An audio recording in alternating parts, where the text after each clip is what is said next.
thanks for joining me. This is a video where we're going to look at the three different ways that we can convert from mass of a compound to mass of a particular element within that compound, or what I call mass to mass within. There's a number of different ways you can do this. In this first approach, let's talk about the problem first. So I love emeralds, so green's my favorite color. And this is the compound that is in there. It's beryllium, aluminum, silicate, and there's some chromium, or some vanadium present in there. Now, beryl is actually colorless, okay, unless we have some transition metal present, something that has incomplete D sublevels. That's what we're looking at for substances that can absorb energy and emit electromagnetic radiation. Okay, and so just a little side note there.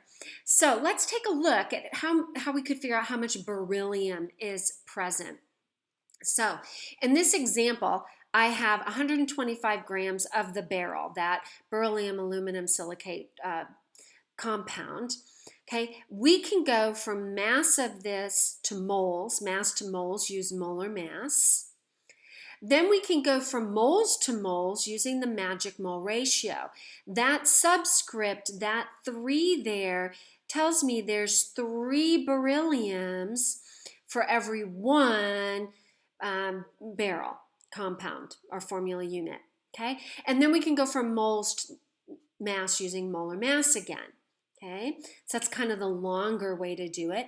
You could do a 2-step if I asked you to determine the percent of beryllium in there. The whole would be the molar mass of the whole formula unit.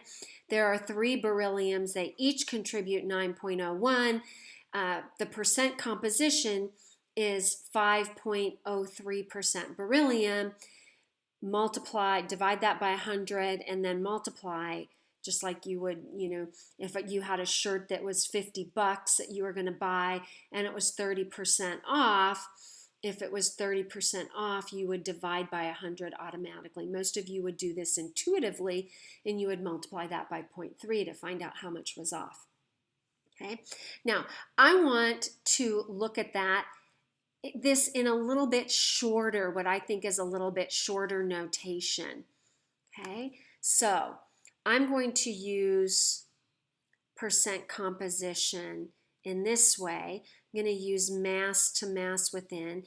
What we're going to be doing is using just this portion of the percent composition, because what do? We multiply by 100 and then end up dividing by 100. That's kind of long in my opinion.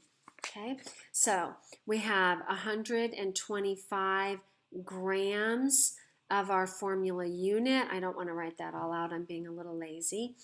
The whole is 537.50 grams of our beryl.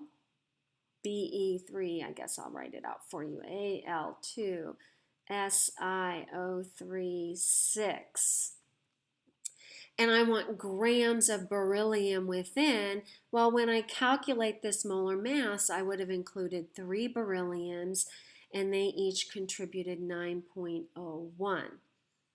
Okay, so the grams of the beryl cancel. I'm left with grams of beryllium, and that's 6.29 grams of beryllium. All right, it's exactly what I got this way, where we went mass to moles, moles to moles, moles to mass. So mass to moles, moles to moles, moles to mass, or using percent composition.